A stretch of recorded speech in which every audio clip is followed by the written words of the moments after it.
આપ જોઈ રહ્યા છો ગુજરાત ફર્સ્ટ સમાચાર સાથે હું છું માનસી સોની। ચંડોળા તળાવ વિસ્તારમાં ડિમોલિશન પર સૌથી મોટા સમાચાર અત્યારે મળી રહ્યા છે। ગુજરાત હાઈકોર્ટે ડિમોલિશન પર રોક લગાવતી અરજી ફગાવી દીધી છે। જી હા, 18 થી વધુ સ્થાનિકોએ ડિમોલિશન સામે અરજી કરી હતી। ડિમોલિશન પર રોક લગાવવાની અરજદારે માંગ કરી હતી। રાતોરાત આ અરજી કરવામાં આવી હતી, જો કે હાઈકોર્ટે અરજદારને સાંભળવાનો સ્પષ્ટ ઇનકાર કરી દીધો છે, કારણ કે આ તમામ જે બાંધકામ છે તે ગેરકાયદે બાંધકામ હતું, જેના ઉપર ડિમોલિશનની કાર્યવાહી ચાલી રહી છે।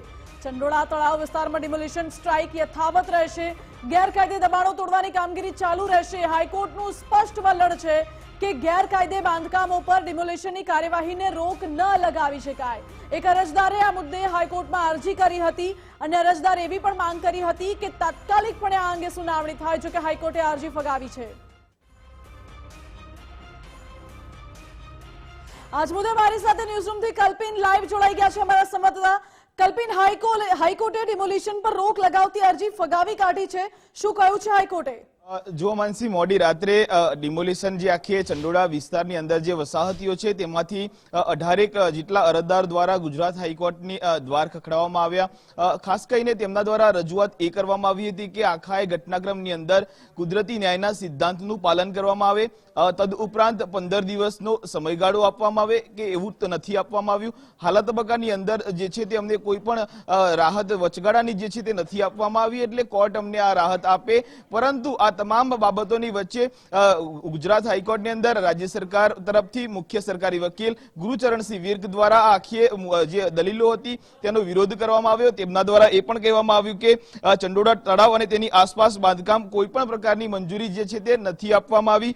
વિદેશી આ ઘૂસણખોરો છે અને આ વિદેશી ઘૂસણખોરોને ખદેડવા ખૂબ જરૂરી છે, કારણ કે છેલ્લા ઘણા સમયથી આખો જે મુદ્દો છે તે ચર્ચામાં રહ્યો છે। ગત મોડી રાત્રે જે છે તે રાજ્ય સરકારે એક સૌથી મોટી જે આ સ્ટ્રાઇક છે તે વિદેશી ઘૂસણખોરો ઉપર લગાવી છે। મોડી રાતથી જ તમામ જે તંત્ર છે તે સાબદું બન્યું હતું। વહેલી સવારથી જે ડિમોલિશનની જે પ્રક્રિયા છે તે શરૂ કરવામાં આવી। ગુજરાત હાઈકોર્ટની અંદર જે અરજી કરવામાં આવી હતી, ખાસ કરીને અરજદાર તરફથી તેમના એડવોકેટ હતા આનંદભાઈ યાજ્ઞિક, તેઓ દ્વારા પણ ધારદાર રજૂઆતો કરવામાં આવી, પરંતુ ગુજરાત હાઈકોર્ટે બંને પક્ષોને સાંભળ્યા છે, રાજ્ય સરકારને પણ સાંભળ્યા છે અને અરજદારોને પણ સાંભળ્યા છે।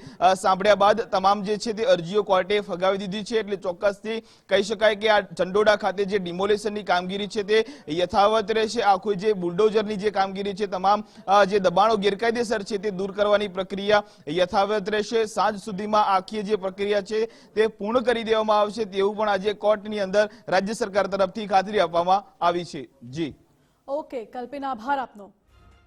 એટલે કોર્ટે આ અરજી ફગાવી છે અને હવે આ તમામ જે ડિમોલિશનની કાર્યવાહી છે તે યથાવત રહેવાની છે। ગેરકાયદે દબાણો તોડવાની કામગીરી ચાલુ જ રહેશે। ચંડોળા તળાવ વિસ્તારમાં ડિમોલિશન સ્ટ્રાઇક કરવામાં આવી રહી છે। જેટલા પણ ગેરકાયદે બાંધકામો છે તે બાંધકામો તોડી પાડવામાં આવી રહ્યા છે। પોલીસનો કાફલો અહીં તૈનાત છે। પોલીસના ચુસ્ત બંદોબસ્તની સાથે તંત્રએ આ મેગા ડિમોલિશનની કાર્યવાહી કરી છે।